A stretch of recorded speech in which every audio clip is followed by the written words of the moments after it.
ಕೋಗನಹಳ್ಳಿ ಟೋಲ್ನಲ್ಲಿ ಬೆಂಕಿ ಅವಘಡ ಸಂಭವಿಸಿದೆ. ಬೆಳಗಾವಿ ಜಿಲ್ಲೆ ನಿಪ್ಪಾಣಿ ತಾಲೂಕಿನ ಕೋಗನಹಳ್ಳಿ ಪುಣೆ ಬೆಂಗಳೂರು ರಾಷ್ಟ್ರೀಯ ಹೆದ್ದಾರಿ 4ರ ಟೋಲ್ ಇದು.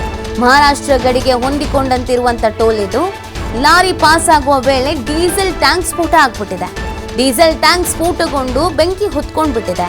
ಹಣ ಸಂಗ್ರಹಿಸುವಂತ 2 ಕ್ಯಾಬಿನ್ಗೆ ಬೆಂಕಿ ಆವರಿಸಿಕೊಂಡಿದೆ.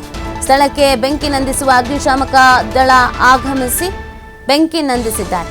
ಅದೃಷ್ಟವಶಾತ್ ಯಾವುದೇ ಪ್ರಾಣಹಾನಿ ಸಂಭವಿಸಿಲ್ಲ ಅನ್ನೋದ್ರ ಬಗ್ಗೆ ಮಾಹಿತಿ ಸಿಗ್ತಾ ಇದೆ. ಅಲ್ಲಿನ ದೃಶ್ಯಗಳನ್ನ ನೀವು ಗಮನಿಸ್ತಾ ಇದ್ದೀರಾ. ಇದು ಬೆಳಗಾವಿ ಜಿಲ್ಲೆ ನಿಪ್ಪಾಣಿ ತಾಲೂಕಿನ ಕೋಗನಹಳ್ಳಿ. ಇಲ್ಲಿ ಈ ಟೋಲ್ ಸಂಗ್ರಹ ಮಾಡಲಾಗುತ್ತಲ್ಲ, ಇಲ್ಲಿ ಲಾರಿ ಬಂತಂತೆ. ಆ ಸಂದರ್ಭದಲ್ಲಿ ಡೀಸೆಲ್ ಟ್ಯಾಂಕ್ ಏನೋ ಸ್ಫೋಟ ಆಗ್ಬಿಟ್ಟಿದೆ. ಆಗ ಬೆಂಕಿ ಕಾಣಿಸ್ಕೊಂಡಿರೋದು. ಅಕ್ಕಪಕ್ಕದಲ್ಲೇ ಇದ್ದಂಥ ಟೋಲ್ ಸಂಗ್ರಹ ಮಾಡುವಂಥ ಹಣ ಸಂಗ್ರಹಿಸಿ ಇರ್ತಾರಲ್ಲ, ಕ್ಯಾಬಿನ್ ಥರ ಇರುತ್ತಲ್ಲ 2, ಅದಕ್ಕೂ ಕೂಡ ಬೆಂಕಿ ಹೊತ್ಕೊಂಡ್ಬಿಟ್ಟಿದೆ. ಅದೃಷ್ಟವಶಾತ್ ಎಲ್ಲರೂ ಪ್ರಾಣಾಪಾಯದಿಂದ ಪಾರಾಗಿದ್ದಾರೆ. ಬೆಂಕಿ ಕಾಣಿಸ್ಕೊಳ್ತಿದ್ದಂಗೆ ಅಲ್ಲಿಂದ ಹೆದ್ರು ಹೊರಗಡೆ ಬಂದ್ಬಿಟ್ಟಿದ್ದಾರೆ. ಇಮಿಡಿಯೇಟ್ ಆಗಿ ಅಗ್ನಿಶಾಮಕ ಸಿಬ್ಬಂದಿ ಕರೆ ಮಾಡಿದ್ದಾರೆ, ಬಂದು ಬೆಂಕಿ ನಂದಿಸಿದ್ದಾರೆ.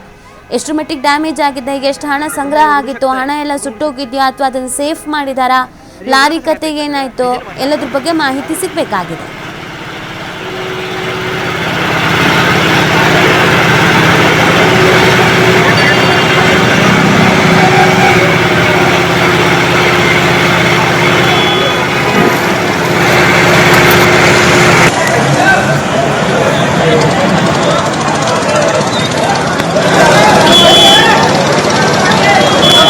डीजल पैकेज फुटले दीजिए।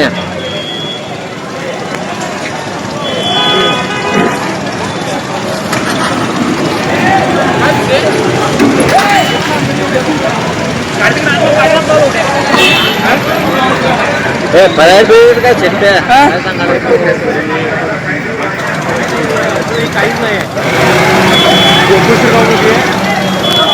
डीजल पैकेज फुटले दीजिए.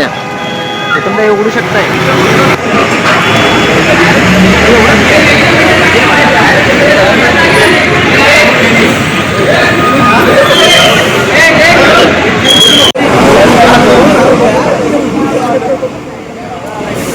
ये भैया सर बोला सकते चल रही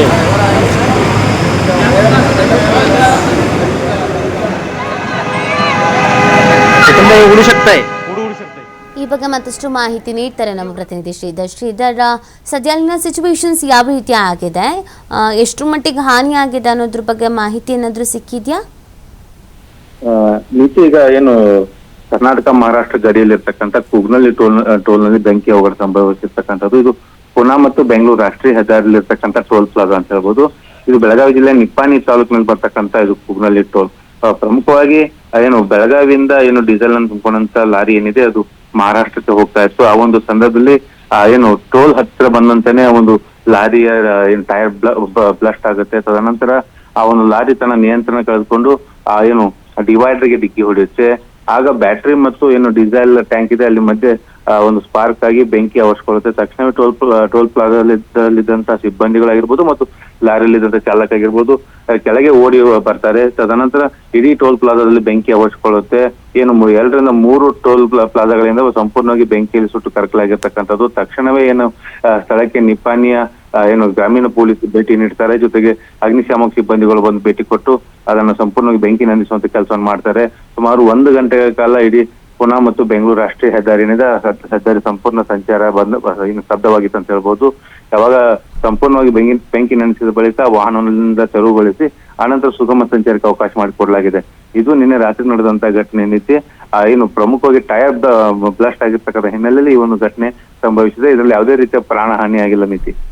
ಶ್ರೀಧರ್, ಅಂದ್ರೆ ಇಲ್ಲಿ ಟೋಲ್ ಸಂಗ್ರಹ ಅಂತಂದ್ರೆ ಕ್ಯಾಶ್ ಎಲ್ಲ ಇರುತ್ತೆ, 2 ಕೌಂಟರ್ಗೂ ಕೂಡ ಬೆಂಕಿ ಹತ್ಕೊಂಡಿತ್ತು ಅನ್ನೋದ್ರ ಬಗ್ಗೆ ಮಾಹಿತಿ ನೀಡ್ತಾ ಇದ್ರಿ. ಸೊ ಎಷ್ಟು ಹಣ ಸಂಗ್ರಹ ಆಗಿತ್ತು, ಹಣ ಸೇಫ್ ಮಾಡಿದ್ರ ಅಥವಾ ಅದು ಸುಟ್ಟು ಹೋಗಿದ್ಯಾ, ಅದ್ರ ಬಗ್ಗೆ ಏನಾದ್ರು ಅಪ್ಡೇಟ್ ಇದೆಯಾ?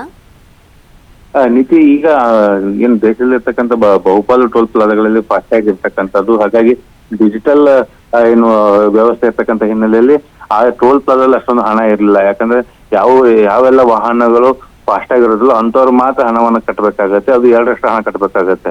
ಹಾಗಾಗಿ ಫಾಸ್ಟ್ಯಾಗ್ ಇರ್ತಕ್ಕಂಥ ಹಿನ್ನೆಲೆಯಲ್ಲಿ ಅಲ್ಲಿ ಯಾವುದೇ ರೀತಿ ಹಣಗಳ ಒಂದು ಏನು ಹಾನಿಯಾಗಿರ್ತಕ್ಕಂಥ ಒದ್ದೆಗಳ ಆದ್ರೆ ಅಲ್ಲಿದ್ದಂತ ಏನು ಟೋಲ್ ಪ್ಲಾಜಲ್ಲಿ ಇದ್ದಂತ ಏನು ಕಂಪ್ಯೂಟರ್ ಆಗಿರ್ಬೋದು, ಅಲ್ಲಿರ್ತಕ್ಕಂಥ ಏನು ಒಂದು ವ್ಯವಸ್ಥೆ ಇರುತ್ತೋ ಸಿಬ್ಬಂದಿ ಕರ್ತವ್ಯ ಮಾಡೋದಕ್ಕೆ ಅದೆಲ್ಲವೂ ಕೂಡ ಸಂಪೂರ್ಣ ಸುಟ್ಟು ಕರಕಲಾಗಿರ್ತಕ್ಕಂಥದ್ದು. ಈಗ ನಿಪ್ಪಾಣಿ ಗ್ರಾಮೀಣ ಪೊಲೀಸ್ ಠಾಣೆಯಲ್ಲಿ ಈ ಕುರಿತು ಪ್ರಕರಣ ದಾಖಲಾಗಿದೆ ನೀತಿ. ಫೈನ್, ಥ್ಯಾಂಕ್ ಯು ಶ್ರೀಧರ್ ತಮ್ಮ ಡೀಟೇಲ್ಸ್ಗಾಗಿ. डिझेल म्हटला सर किती पॅकेज फुटले